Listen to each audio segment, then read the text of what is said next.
Daily, weekly और monthly राशिफल के साथ साथ ज्योतिष, वास्तु, मंत्र आदि से जुड़ी वीडियोस रेगुलरली पाने के लिए चैनल को अभी सब्सक्राइब कीजिए और बेल नोटिफिकेशन पे भी क्लिक कीजिए ताकि नई वीडियो की नोटिफिकेशन आपको समय पर मिल जाए।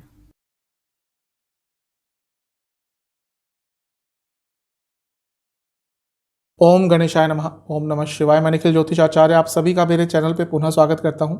आशा करता हूं आप सभी स्वस्थ होंगे। महादेव की कृपा आप सभी पर सदैव बनी रहे। ये वीडियो कुंभ यानी कि एक्वेरियस के लिए एक बहुत ही महत्वपूर्ण वीडियो है, क्योंकि यह वीडियो है कुंभ के मई 2023 के मासिक राशिफल के बारे में। कैसा रहेगा कुंभ के लिए आने वाला महीना, क्या क्या प्रमुख बदलाव होंगे। जो मेरा मासिक राशिफल होता है वो जीवन की प्रमुख चीज़ों पर आधारित होता है, जैसे कि सामान्य विश्लेषण, career, business, income, investment, expenses, love life, married life, student, सेहत, इन सब चीज़ों को कवर करता हूँ। और वीडियो के अंत में कुछ उपाय भी अवश्य बताता हूँ। कहाँ से देखिए राशिफल, टेक्निकली लग्न राशि से और चंद्र राशि से अलग अलग राशिफल नहीं बन सकते। मेरे हिसाब से अगर आपको अपना लग्न पता है तो वहाँ से ऑब्जर्व कीजिए, बहुत अच्छे रिजल्ट मिलेंगे। जिनको लग्न नहीं पता, चंद्र राशि ही पता है, वो भी ऑब्जर्व कर सकते हैं। इन शॉर्ट, आपको राशिफल अपने लग्न राशि से और चंद्र राशि से दोनों से ही देखने चाहिए। जहां लग्न आपका भौतिक जीवन बताता है, चंद्र राशि आपका मन और आपकी जो मानसिक स्थिति है उसको बताता है। तो अगर राशिफल का सही फायदा उठाना है, दोनों से ऑब्जर्व करेंगे, अच्छा रहेगा। लेकिन हाँ, लग्न हमेशा रिलेटेबल रिजल्ट आपको देगा। तो शुरुआत करते हैं आने वाले महीने के कुंभ के मासिक राशिफल का जनरल प्रेडिक्शंस के साथ। शुरुआत करेंगे सामान्य विश्लेषण के साथ। सबसे पहले लग्न को ही देखेंगे। देखिए, लग्न में शनि महाराज बैठे हैं। शनि लग्न के स्वामी भी हैं और यहाँ पर अपनी मूल त्रिकोण राशि में भी बैठे हैं। इसके साथ ही वो पंच महापुरुष योग भी बना रहे हैं, इसके साथ ही वो राजयोग भी बना रहे हैं। और ये प्रभाव तो आपको लंबे अरसे तक मिलेगा। तो शनि अब आपके लग्न में बहुत लंबे समय तक रहने वाले, तो इसका फ़ायदा उठाइए। शनि का लग्न में आना और आपके लग्न के स्वामी होने के नाते आना, यानी कि जीवन की कठिनाइयाँ दूर होंगी, जीवन में स्टेबिलिटी आएगी, जीवन में धन आएगा और कहीं ना कहीं अपने जीवन को स्टेबल करने के लिए, स्थिर करने के लिए लॉन्ग टर्म शनि महाराज आपको अवसर अवश्य देंगे। तो इस समय का आपको लाभ उठाना है। लंबा अरसा, जैसे मैंने कहा, वैसे तो 2025 तक है, मार्च 2025 तक, लेकिन अभी अभी आए हैं, जनवरी में ही आए हैं। तो इस समय का लाभ उठाना शुरू कर दीजिए, क्योंकि लॉन्ग टर्म के लिए शनि महाराज आपको अच्छे रिजल्ट देकर जाने वाले हैं। पंच महापुरुष बनाता हुआ एक बड़ा ग्रह लग्न में बहुत लंबे अरसे तक रहने वाला है, यानी कि जीवन में बहुत ऊंचाइयों तक आप पहुंच सकते हैं अगर आपने प्रयास किए तो। हाँ, थोड़ी सी प्रॉब्लम यह है कि अभी केतु नवम भाव में चल रहे हैं, तो भाग्य का साथ उतना नहीं मिल रहा होगा। अपॉर्चुनिटीज आ रही होंगी, लेकिन भाग्य उतना साथ नहीं दे पा रहा होगा। थोड़ा सा और वेट है, अक्टूबर तक आते आते केतु भी भाग्य स्थान को छोड़ देंगे, तो भाग्य का साथ भी मिलना शुरू हो जाएगा। लेकिन अपने एफर्ट्स, अपने प्रयास जारी रखिए। बहुत जल्दी आपको बहुत अच्छे अच्छे रिजल्ट जीवन के हर एरिया में मिलने वाले हैं। अगर और किसी ग्रह का प्रभाव देखिए लग्न पर, तो वो पड़ने वाला है मंगल महाराज का। मंगल 10 मई को अपना राशि परिवर्तन करेंगे और वो छठे स्थान में आ जाएंगे और नीच के हो जाएंगे। और उनकी जो दृष्टि है वो रहेगी लग्न पर, 8वीं दृष्टि। छठे घर में मंगल बहुत अच्छे प्रभाव देते हैं। दूसरा, यहाँ पे नीच के भी हो गए। मैं बता चुका हूँ कई बार, क्रूर ग्रह, जो नकारात्मक ग्रह जिनको कहते हैं, या क्रूर ग्रह कहते हैं, ज्योतिष में कई बार पाप ग्रह भी कह दिया जाता है, ये सब टर्मिनोलॉजी है। लेकिन जो ग्रह थोड़ा सा एग्रेसिव होते हैं, जैसे मंगल हो गए, शनि हो गए, केतु हो गए, राहु हो गए, ये जब छठे भाव में आते हैं तो अच्छे रिजल्ट देते हैं और यहाँ पे नीच के भी हो जाएंगे। उनकी दृष्टि लग्न पर पड़ना मतलब कि आपके जीवन में कॉन्फिडेंस बढ़ेगा, आपके जीवन में रुकावटें आप अपने प्रयासों से दूर कर लेंगे। इसके साथ ही अपने आप आपके कई रुके हुए कार्य महीने में पूरे हो सकते हैं 10 तारीख के बाद, क्योंकि मंगल खुद कई जगह लीगल कार्यों के कारक बन जाते हैं और छठा भाव भी लीगल कार्यों का है। तो कुछ लीगल कार्य आपके अटक रहे थे वो 10 मई के बाद पूर्ण हो सकते हैं। लेकिन क्योंकि यहाँ पे मंगल नीच के हो रहे हैं, हो सकता है थोड़ा ये आउट ऑफ कोर्ट सेटलमेंट की तरफ चीज़ें जाएं और हो सकता है इसमें थोड़ा आपको ज़्यादा कॉम्प्रोमाइज़ करना पड़ जाए। लेकिन अगर आपका केस कोई बहुत लंबे समय से अटक रहा था और एक संभावना बनती है कि कॉम्प्रोमाइज़ के थ्रू वो सॉल्व हो सकता है, तो उसका जो अवसर है उस अवसर का लाभ अवश्य उठाएगा। अदरवाइज कोर्ट केसेस बहुत लंबे खिंचते हैं और उसमें धन भी व्यर्थ होता है, समय भी जाता है और व्यक्ति का जो पूरा जीवन है वो भी कहीं ना कहीं अस्त व्यस्त हो जाता है। तो अगर कुछ लीगल केस वाले कार्य आपके चल रहे हैं और कॉम्प्रोमाइज़ की संभावना बनती है इस महीने, उस चीज़ को अवश्य अपनाइएगा। मंगल का छठे घर में आना व्यक्ति को बहुत जैसा मैंने कहा कॉन्फिडेंट तो बनाता ही है, बहुत स्किलफुल भी बनाता है। तो आप कुछ स्किल बेस्ड कार्य करते हैं तो ये महीना आपके लिए बहुत अच्छा रहने वाला है। बस ध्यान आपको ये रखना है कि लग्न में शनि है और मंगल की दृष्टि शनि पर भी पड़ेगी। लग्न के साथ साथ एग्रेशन बहुत ज़्यादा रहेगा। जब भी इन दोनों ग्रहों का कुछ ना कुछ मिलन होता है तो जो भाव होता है उससे संबंधित एग्रेशन बढ़ता है। तो क्योंकि लग्न में ही मंगल की दृष्टि पड़ रही है शनि महाराज पर, तो ये महीना आपका गुस्सा, आपका एग्रेशन एक चरम सीमा पर पहुंच जाएगा। दूसरा, मंगल की दृष्टि 10 तारीख के बाद नवम भाव पर भी रहेगी, केतु जहाँ पे है। अपने घर के बड़े सदस्यों की सेहत का ध्यान दीजिएगा, स्पेशली अगर घर में किसी की राहु की दशा, राहु की अंतर्दशा चल रही है, तो अगर आपके घर में वृद्ध सदस्य है उनका इस महीने आपको बहुत ज़्यादा ध्यान देना है। शुक्र का भी महत्वपूर्ण राशि परिवर्तन होगा इस महीने और शुक्र पंचम भाव में आ जाएंगे। शुक्र आपके लिए योग कारक ग्रह है, चौथे घर के स्वामी है, नवम भाव के स्वामी है। पंचम में आएंगे तो राजयोग बनेंगे 2 तरह के और लक्ष्मी योग भी बनेगा, धन योग भी एक तरह का ये बन रहा है। तो शुक्र का पंचम में आना 2 तारीख को ही आपके लिए बहुत अच्छा योग बनाकर जाएगा। दूसरा, 8 दिन के लिए उनकी युति मंगल के साथ भी होगी। अब मंगल देखिए आपके लिए 10वें घर के स्वामी है, शुक्र आपके लिए 9वें भाव के स्वामी है।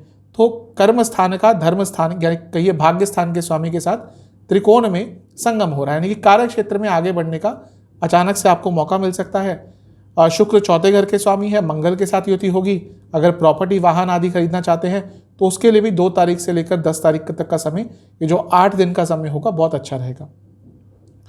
क्योंकि मंगल आपके लिए 10वें घर के साथ साथ तीसरे घर के भी स्वामी है, अचानक से 2 तारीख से लेकर 10 तारीख के बीच में आपको यात्रा भी शायद करनी पड़ सकती है, हो सकता है प्रोफेशनल कारणों के लिए। शुक्र क्योंकि उसके बाद पूरे महीने ही पंचम भाव में बने रहेंगे तो ओवरऑल क्रिएटिविटी रहेगी, ओवरऑल धन बढ़ेगा। यहाँ से बैठकर वो लाभ स्थान को भी देखेंगे, यानी कि लाभ में भी वृद्धि होगी। मैं कई बार बता चुका हूँ कि कुंभ के लिए शुक्र योग कारक ग्रह। योग कारक ग्रह क्या होता है? जो कार्यों में तेजी लाता है, जो आपके अटके हुए कार्यों में तेजी लाता है।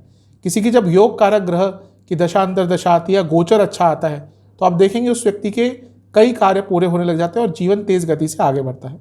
तो पंचम में रहेंगे शुक्र, यानी कि क्रिएटिविटी रहेगी, पैसा आएगा और नए नए आइडियाज़ भी आएंगे जिनका आपने यदि उपयोग किया तो अपने लिए बहुत कुछ अच्छा हासिल कर सकते हैं। इस महीने जो भाव सबसे ज़्यादा आपका इम्पैक्टेड रहेगा वो है तीसरा भाव। राहु, बृहस्पति, सूर्य, बुध वक्री भी हैं और शनि की दृष्टि भी है। अब तीसरा भाव बहुत महत्वपूर्ण होता है। मैं कभी कभी जब कोई कुंडली देखता हूँ और तीसरा भाव देखता हूँ कि यहाँ पे पाप ग्रह बैठा है, मैं सीधा उस व्यक्ति को बोलता हूँ कि आपने बहुत स्ट्रगल के साथ अपने जीवन को आगे बढ़ाया होगा और आप बहुत आगे बढ़ भी गए होंगे। अधिकतम लोग, मैं पहले बता चुका हूँ कि तीसरा भाव अगर पीड़ित होता है उनका या कोई पाप ग्रह बैठता है तो व्यक्ति कभी कभी बहुत ऊपर चले जाता है अपने प्रयासों से। नीचे से ऊपर जाने वाले व्यक्ति की कुंडली में कहीं ना कहीं तीसरा भाव बहुत महत्वपूर्ण होता है। अब आपके लिए यही हो रहा है, आपके लिए तीसरा भाव बहुत ज़्यादा ग्रहों से प्रभावित रहेगा। उपजय स्थान है, काम त्रिकोण का स्थान है और इसके साथ ही साहस का स्थान है। तो साहस बढ़ेगा, पराक्रम बढ़ेगा, रुके हुए कार्य पूरे होंगे, जीवन में एक नई उमंग सी आ जाएगी। क्योंकि यहाँ पे पाप ग्रह ज़्यादा हैं इसलिए अच्छा प्रभाव देंगे, यहाँ पे पाप ग्रह अच्छा प्रभाव देते हैं। तो इस महीने जीवन की, जैसे मैंने कहा, एक उमंग जागेगी, एक्साइटमेंट बढ़ेगा, कई नए कार्य करने की प्रेरणा मिलेगी और उसमें से अधिकतम कार्यों में आपको सफलता भी मिलेगी। ध्यान क्या रखना है?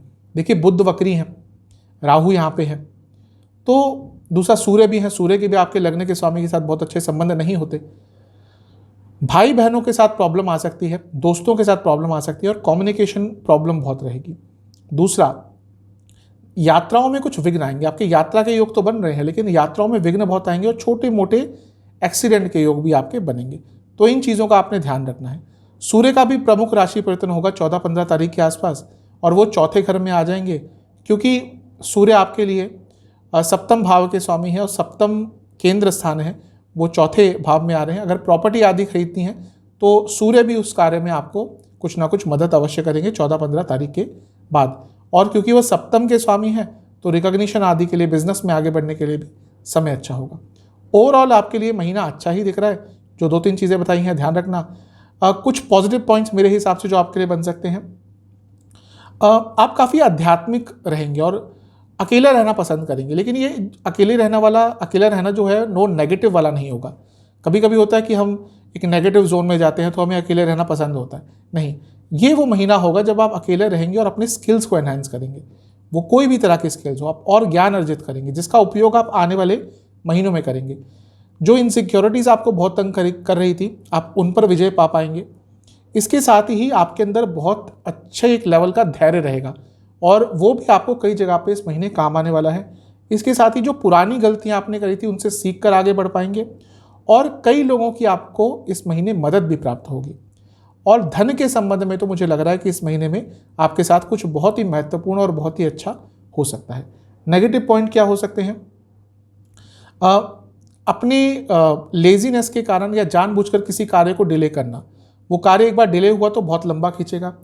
बहुत सारे बदलाव एक साथ लाने का प्रयास करना कि ये भी करना है, ये भी करना है, आज ही सब कुछ कर लेना है, ये आपके लिए नेगेटिव हो सकता है। और सही जगह पर अपना पॉइंट ऑफ व्यू ना रखना, उसके कारण कोई अच्छी अपॉर्चुनिटी आपके हाथ से निकल सकती है। ओवरऑल महीना बहुत अच्छा है। करियर, देखिए जॉब के लिए महीना वैसे तो ठीक ठाक है। शनि की दृष्टि 10वें घर पे बनी रहेगी, लग्न में बैठकर, राजयोग बनाकर, पंच महापुरुष योग बनाकर, तो ठीक है। कार्य क्षेत्र में बिजी काफ़ी रहेंगे लेकिन आगे बढ़ने के मौके अवश्य मिलेंगे। प्रॉब्लम थोड़ी सी ये है कि अप्रैल में ही जब ये ग्रहण योग आदि बना तो 10वें स्थान से 6ठे घर में बना, यानी कि रुकावटें, छोटी छोटी रुकावटें आ रही होंगी। और कलीग्स भी इस टाइम पे बहुत तंग करते हैं। आपने देखा होगा कि अगर कुछ अच्छा आपके साथ हुआ होगा तो आपके कलीग्स ने कुछ ना कुछ प्रॉब्लम क्रिएट करी होगी या कहीं ना कहीं वो आपको आगे बढ़ने से रोक रहे होंगे। ये थोड़ा सा और चलेगा महीने के मध्य भाग तक।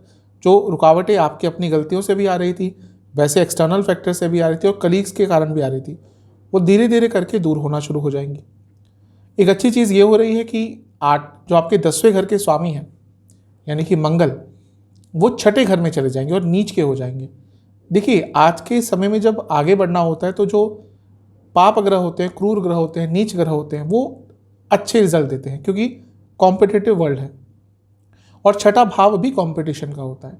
तो वो जो सारे लोग आपको तंग कर रहे थे, बहुत अच्छी तरह से आप उनका सामना कर पाएंगे 10 तारीख के बाद। इसलिए जैसा मैंने कहा कि जैसे जैसे महीना आगे बढ़ता जाएगा आपके लिए कार्य क्षेत्र में चीज़ें अच्छी होती जाएंगी, सरल होती जाएंगी।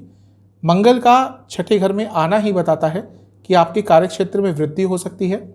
ये अर्थ त्रिकोण का स्थान भी है, यानी कि इनकम बढ़ने की पॉसिबिलिटी भी है और आपकी जो कॉम्पिटिटिव स्पिरिट है वो बहुत अच्छी रहेगी। कोई भी नया कार्य आपको दिया जाएगा, आप उसको चैलेंज की तरह स्वीकार कर कर आगे बढ़ने में समर्थ रहेंगे। तो ये बहुत अच्छा आपके लिए दिख रहा है। और अगर हम देखें तो किसी ग्रह का डायरेक्ट इम्पैक्ट नहीं रहेगा 10वें घर पर। शुक्र का महीने के 2 तारीख तक रहेगा, बहुत लंबा समय नहीं है, लेकिन सूर्य आ जाएंगे 4थे घर में 14 या 15 मई के आसपास और उनकी दृष्टि रहेगी 10वें घर पर। अब क्योंकि वो केंद्र के स्वामी हैं तो रिकॉग्निशन आपको दिला सकते हैं, लेकिन क्योंकि सूर्य 4थे घर में दिग्बल अपना पूरा लूज कर देते हैं, सूर्य और मंगल क्योंकि 10वें घर में वो दिग्बली होते हैं, 4थे घर में दिग्बल पूरा उनका खत्म हो जाता है। तो हाँ, आगे बढ़ने के मौके अवश्य प्राप्त होंगे, लेकिन जो लोग बड़ी पोजीशंस पे हैं, सरकारी जॉब में हो, प्राइवेट फर्म्स में हो, कॉर्पोरेट फर्म्स में हो, अगर आप बड़ी पोस्ट पे हैं तो 14-15 तारीख के बाद थोड़ा आपके लिए मुश्किल होगा क्योंकि आपके ऑर्डर्स ढंग से नहीं माने जाएंगे, आपके जूनियर्स ही आपको थोड़ा तंग करेंगे और आपकी जो अथॉरिटेटिव पोजीशन है उसको क्वेश्चन किया जाएगा। तो वहाँ पे थोड़ा सा आपको ध्यान रखना है। अदरवाइज ये महीना ठीक ठाक है, थोड़ा जो शुरुआती समय है वो कष्टकारी रहेगा। पॉजिटिव क्या हो सकते हैं इस महीने के? आपको आइडियाज़ बहुत अच्छे आएंगे अपने कार्य क्षेत्र में, जिनको यदि आप रख पाए सामने तो आपको लाभ मिलेगा। जो कार्य अपूर्ण रह रहे थे, जो आपकी गलतियों से भी कार्य अपूर्ण रह रहे थे, वो महीना जैसे जैसे आगे बढ़ेगा वो कार्य पूरे होते जाएंगे। और यदि आप किसी पर्टिकुलर प्रोजेक्ट पर बहुत लंबे अरसे से काम कर रहे थे, उसमें विघ्न आ रहे थे, तो ये वो महीना है जब या तो वो कार्य पूरे हो जाएंगे, उनकी रुकावटें दूर हो जाएंगी और उसके कारण भी आपको ग्रोथ मिल सकती है। इसके साथ ही आपको कई नई नई चीज़ें सीखने का अवसर, अपने स्किल्स एनहेंसमेंट का अवसर आपको इस महीने अवश्य प्राप्त होगा। नेगेटिव क्या हो सकता है? डिसीजन मेकिंग थोड़ी नेगेटिव रहेगी। जैसा मैंने कहा, जो लोग बड़ी पोस्ट पे हैं उनके लिए महीना थोड़ा कष्टकारी है। तो जो आप बड़ी पोस्ट पे काम करते हैं उनको कभी कभी फाइनेंशियल डिसीजंस भी लेने पड़ते हैं, बड़े कुछ मुश्किल निर्णय भी लेने पड़ते हैं, तो वहाँ पे प्रॉब्लम आएगी। ओवर एक्साइटमेंट और ओवर कॉन्फिडेंस दोनों ही कभी कभी तंग करेगा। इसके साथ ही अपनी खुशियों को एकदम जाहिर कर देना कार्य क्षेत्र में। सपोज आपका प्रमोशन हुआ है, वो ज़्यादा दिखा देना कि हाँ भाई मैं बहुत खुश हूँ, या अपने अच्छे मोमेंट्स, इवन पर्सनल लाइफ के शेयर कर देना अपने कार्य क्षेत्र में, वो दोनों ही चीज़ें आपको थोड़ा इस महीने नेगेटिव प्रभाव दे सकती है। इन चीज़ों का ध्यान रखिएगा। अगर आप सेल्स, स्पेशली सेल्स मार्केटिंग से जुड़ा कुछ काम करते हैं, अगर आप एडवर्टीजमेंट सेक्टर में हैं, अगर आप फैशन इंडस्ट्री में हैं, या यदि आप सोशल मीडिया से जुड़ा कुछ काम करते हैं, डिजिटल मार्केटिंग से जुड़ा कुछ काम करते हैं, तो ये पूरा ही महीना आपके लिए अच्छा है। बिजनेस, सप्तम भाव को बिजनेस के लिए देखा जाता है। देखिए, सप्तम भाव पर शनि महाराज की दृष्टि बनी रहेगी। शनि क्योंकि लग्न के स्वामी है, अच्छी पोजीशन में है, तो जिनकी अभी दशा अंतर्दशा थोड़ी ठीक है, जनवरी के बाद से ही उनको थोड़ा बिजनेस में सुधार देखने को मिला होगा। तो वैसे ही चीज़ें अब आगे बढ़ना शुरू हो जाएंगी। सप्तम से नवम में, यानी कि लग्न से तीसरे में बहुत सारे ग्रहों का प्रभाव रहेगा। ये 2-3 चीज़ें बताता है। एक, अचानक से इस महीने भाग्य का साथ मिल सकता है, अचानक से बहुत सारे कार्य आपको मिल सकते हैं। ध्यान ये देना है कि वहाँ पर वक्री बुध भी बैठे हैं, तो कोई जल्दबाजी में कोई कॉन्ट्रैक्ट साइन मत कर लीजिएगा, जल्दबाजी में कोई एग्रीमेंट मत साइन कर लीजिएगा, जल्दबाजी में कोई ऐसा कार्य मत स्वीकार कर लीजिएगा जो अभी बहुत लुभावना दिख रहा है कि हाँ भाई इससे तो बहुत पैसा आएगा। स्पेशली कुछ ऐसा कॉन्ट्रैक्ट जिसमें बहुत सारी टर्म्स एंड कंडीशंस हैं, बहुत ध्यानपूर्वक उस कॉन्ट्रैक्ट को या एग्रीमेंट को या काम को लीजिएगा, अदरवाइज वो आगे चलकर आपके लिए फंस सकता है, आगे चलकर आपको नुकसान दे सकता है। पैसा अवश्य आएगा, लेकिन कुछ बड़ा कार्य लेने से पहले बहुत सोच विचार लें। अगर बहुत ही बड़ा कार्य आप करते हैं जिसमें बहुत बड़े स्केल पर काम होता है, तो हमेशा किसी एडवोकेट को साथ में लेकर, किसी ऐसे व्यक्ति को जिसको इन सब चीज़ों की समझ होती है, उसके बाद ही अपना एग्रीमेंट आदि साइन कीजिएगा। एक अच्छी चीज़ है कि जो सप्तम भाव है उससे 12वें में मंगल आ जाएंगे, तो आपका बिजनेस अगर बाहर से संबंधित है तो उसमें ग्रोथ अवश्य हो सकती है। लेकिन ध्यान ये देना है कि इस महीने आपके बिजनेस में जो खर्चे हैं वो भी बहुत तेज़ गति से बढ़ेंगे। सप्तम भाव के जो स्वामी हैं यानी कि सूर्य, वो केंद्र स्थान में यानी कि चौथे भाव में आकर बैठ जाएंगे 14 या 15 मई के आसपास। तो ये अच्छा होगा क्योंकि सप्तम के स्वामी केंद्र में आ रहे हैं, तो जीवन बिजनेस के संबंध में तो आगे बढ़ेगा, लेकिन ध्यान ये रखना है कि वो दिग्बल लूज कर रहे हैं। सरकारी कोई कार्य आपका अटक रहा था, उसके कारण दिक्कतें आएंगी, वो और डिले हो सकता है, तो कोशिश कीजिएगा वो पूरा हो जाए। दूसरा, गवर्नमेंट की तरफ से कोई और प्रॉब्लम या अथॉरिटीज़ की तरफ से कोई और प्रॉब्लम, आप अगर बिजनेस करते हैं तो पता होता है कि दुनिया भर के लाइसेंसेस, दुनिया भर के सर्टिफिकेट्स वो लेने पड़ते हैं, तो हो सकता है इस संबंधित कोई कार्य आपका अटक जाए, उसके कारण थोड़ी प्रॉब्लम आपको आ सकती है। अदरवाइज़ ये महीना बिजनेस के संबंध में अच्छा ही है। पॉजिटिव पॉइंट्स क्या हो सकते हैं? जो कार्य अटक रहे थे, बहुत पोस्टपोन हो रहे थे, वो इस महीने पूरे हो सकते हैं। कोई लॉस आपका हो गया था, उसकी भरपाई हो सकती है किसी तरह से। हो सकता है आपका सामान कुछ कहीं देना हो, कुछ बातचीत नहीं बनी हो, फिर उसका कोई और ग्राहक मिल जाए, तो इस तरह से आपका जो लॉस था उसकी भरपाई, नो प्रॉफिट नो लॉस हो सकता है। अपने बिजनेस को समझने का बहुत मौका मिलेगा अलग अलग सोर्सेज से, ये भी एक अच्छी चीज़ है। इसके साथ ही बहुत क्रिएटिव रहेंगे, और कोई डील आप बहुत लंबे समय से चाह रहे थे कि हाँ ये काम मिल गया तो फिर लंबे समय तक पैसा आएगा, उसके लिए भी ये महीना अच्छा है। नेगेटिव क्या हो सकता है? कभी कभी बहुत वास्तविक दुनिया से दूर जाके आप कुछ प्रयास करने का कोशिश करेंगे, वहाँ पे नुकसान हो सकता है। गवर्नमेंट के कार्य, सरकारी कार्य इस महीने मैंने पहले ही बताया, वही मुझे ज़्यादा दिख रहा है। कुछ सरकारी कार्यों के कारण थोड़ी प्रॉब्लम आ सकती है। दूसरा, जल्दबाजी में कार्य करने के कारण कि ये आज ही कर लें, अच्छा परसों ये काम होना इसको आज ख़त्म कर लें, इसके कारण जो परफेक्शन है कार्य से वो निकल सकती है। उसके कारण आपका बिजनेस का जो गुडविल है वो भी थोड़ा ख़राब हो सकता है। तो जो भी कार्य है वो अपने समय अनुसार चलने दें, ज़्यादा जल्दबाजी करेंगे तो प्रॉब्लम होगी। अगर आप import export, automobile sector, manufacturing sector, digital sector से जुड़ा कुछ काम करते हैं, तो ये महीना आपके लिए पूरा अच्छा ही है। चलते हैं इनकम, इन्वेस्टमेंट, एक्सपेंसेस की तरफ। सबसे पहले इनकम की बात करेंगे। देखिए, जो आपके धन स्थान के स्वामी है यानी कि बृहस्पति, वो राशि परिवर्तन करके अपने से दूसरे स्थान में चले गए, यानी कि धन की वृद्धि का स्थान है, तो धन तो आपका बढ़ेगा। और आपके लिए तो लाभ स्थान के स्वामी भी बृहस्पति हैं, वो क्योंकि तीसरे घर में आकर अब लाभ स्थान को देखना भी शुरू कर देंगे, तो पैसा कमाने के लिए तो महीना अच्छा है।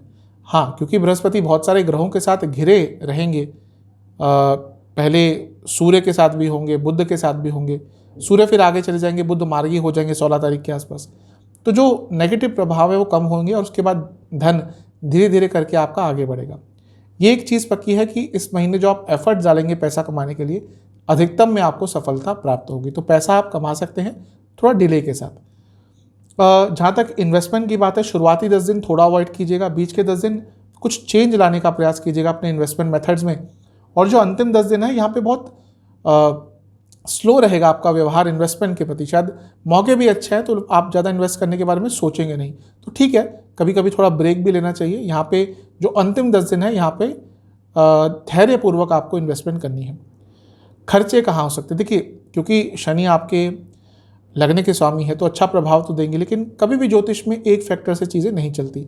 शनि आपके लिए 12वें घर के भी स्वामी है, व्यय स्थान है, तो खर्चे तो जनवरी से बढ़ना शुरू हो ही गए होंगे। कई चीज़ों पे खर्चे होंगे, घर पे खर्चे होंगे, अपने ऊपर खर्चे होंगे, दवाइयों पे खर्चे हो रहे होंगे, तो वो इस महीने भी बढ़ेंगे। सेहत पर बहुत खर्चा होगा। इसके साथ ही इस महीने कुछ आपके बहुत लंबे अरसे से अटके कार्य पूरा करने के लिए आपको थोड़ा अधिक खर्चा करना पड़ेगा। कपड़ों पर खर्चा होता हुआ दिख रहा है, गारमेंट्स पे खर्चा होता हुआ दिख रहा है, यात्राओं पर अचानक से खर्चा होता हुआ दिख रहा है। इसके साथ ही अगर कोई आपकी एंसेस्ट्रल प्रॉपर्टी थी या गांव में कोई प्रॉपर्टी थी, उसके रेनोवेशन आदि का भी आप प्लान बना सकते हैं, और उस पर भी खर्चा, और अपनी गाड़ी पर, वाहन पर भी इस महीने थोड़ा खर्चा आपको अत्यधिक करना पड़ सकता है। चलते हैं लव एंड रिलेशनशिप की तरफ। नो कॉन्टैक्ट सिचुएशन की बात करेंगे। अगर बातचीत बंद हो गई तो संभावना इस महीने कम ही है कि दोबारा चीज़ें स्टार्ट होंगी, बल्कि ज़्यादा प्रयास करेंगे तो आपको ज़्यादा स्ट्रेस होगा, तो ज़्यादा प्रयास मत कीजिएगा। अगर बहुत लंबे अरसे से बातचीत नहीं हो रही है, कहीं ना कहीं ये महीना आपको अंत तक आते आते क्लैरिटी दे जाएगा कि शायद यहाँ पे और संभावना नहीं है या चीज़ें दोबारा ठीक नहीं हो सकती। जहाँ तक नई रिलेशनशिप की बात है, शुरुआती 10 दिन थोड़े अच्छे नहीं हैं, उसके बाद संभावना बन सकती है कि नया रिलेशनशिप आपका स्टार्ट हो जाए। जो लोग ऑलरेडी रिलेशनशिप में है, महीना वैसे ठीक ठाक है। मंगल 10 तारीख तक बने रहेंगे पंचम में। पंचम भाव रिलेशनशिप का होता है, रोमांस आदि का होता है, तो ठीक है, वो फिजिकल कंपैटिबिलिटी दिखाते हैं, लेकिन मंगल है, नीच अभिलाषी है। लड़ाई झगड़े तो चल रहे होंगे, अप्रैल से ही स्टार्ट हो गए होंगे, बल्कि मार्च से ही स्टार्ट हो गए होंगे, तो उसमें थोड़ी वृद्धि और होगी। लेकिन वो मंगल 10 तारीख को छोड़ देंगे पंचम भाव को और छठे में चले जाएंगे, और 2 तारीख को शुक्र आ जाएंगे पंचम में, तो कहीं ना कहीं रिलेशनशिप में स्टेबिलिटी आना शुरू होगी। पंचम के स्वामी बुध बनते हैं, वो वक्री रहेंगे, वो भी इस महीने के मध्य भाग में मार्गी हो जाएंगे। तो जो कन्फ्यूजन, जो अनस्टेबिलिटी पिछले कुछ अरसे से रिलेशनशिप में आ रही थी, उसमें कमी दिखना शुरू होगी, और रिलेशन इस महीने काफ़ी हद तक स्टेबल आपका हो जाएगा। पॉजिटिव पॉइंट्स क्या दिख रहे हैं?